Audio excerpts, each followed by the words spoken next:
Okay. ఇప్పుడు హనుమాన్‌గా pan India sensation create చేసినటువంటి మా తేజ సజ్జా గారు మాట్లాడతారు.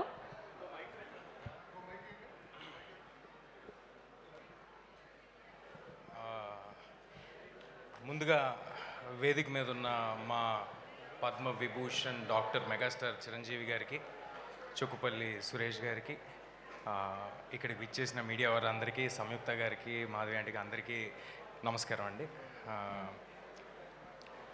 కొంచెం ఏమైనా మామూలుగా చిరంజీవి గారు ఎప్పుడు స్టేజ్ మీద ఉన్న వేదిక మీద ఉన్న మాట్లాడాలంటే చిన్న షివర్ వస్తూ ఉంటుంది. ఇవాళ బ్లడ్ కూడా ఇచ్చాను. సో 2 రీజన్స్ ఉన్నాయి ఆ షివర్ రావడానికి. సో అలాంటిది ఏమైనా ఉంటే 2 రీజన్స్ ఉన్నాయి అన్నమాట.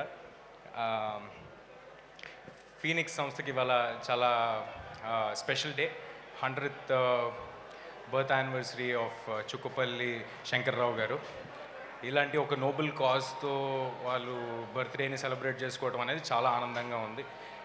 చుక్కుపల్లి సురేష్ గారు కానీ, అవినాష్ గారు కానీ ఎప్పుడు సేవా కార్యక్రమాలు అంటే ఎప్పుడు ముందే ఉంటారు. ఇందాక మనం ఏవీలో కూడా చూసాం, ఎన్నో సేవా కార్యక్రమాలు చేస్తూ ఉంటారు. వారు ఇలాంటి ఒక ఈవెంట్ చేస్తున్నారు అనగానే అందులో పాల్పంచుకోవాలని నాకు కూడా పాల్పంచుకోవడం చాలా ఆనందం కలిగింది. బ్లడ్ డొనేషన్ అంటే మా అందరికీ ఒక చిన్న విషయం అయి ఉండొచ్చు, కానీ మనం ఇచ్చే 350 ml బ్లడ్ ఒక ఫ్యామిలీకి హోప్ని ఇస్తుంది. సో అందరూ తప్పకుండా బ్లడ్ని డొనేట్ చేయండి. Please save lives. And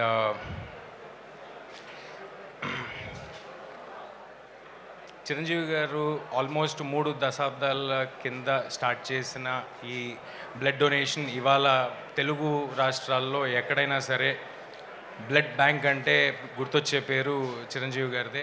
Telugu రాష్ట్రాల్లోనే కాదు, దేశం అంతటా ఎక్కడైనా ఎవరికైనా బ్లడ్ కావాల్సి వస్తే, ఆపద వస్తే, యాక్సిడెంట్ అయితే ఫస్ట్ గుర్తొచ్చే పేరు మెగాస్టార్ చిరంజీవి గారు. మనందరికీ ఒక అవేర్నెస్ని క్రియేట్ చేసి బ్లడ్ డొనేషన్ అనేది చాలా సింపుల్ థింగ్, అందరూ డొనేట్ చేయాలని ఇంత అవేర్నెస్ క్రియేట్ చేసిన చిరంజీవి గారి సంస్థతో ఇవాళ ఈ ఈవెంట్లో ఆయనతో స్టేజ్ పంచుకోవడం నాకు చాలా ఆనందంగా ఉంది. ఇక్కడికి వచ్చిన మీడియా వారికి అందరికీ thank you. Thanks for giving me this opportunity. Thank you.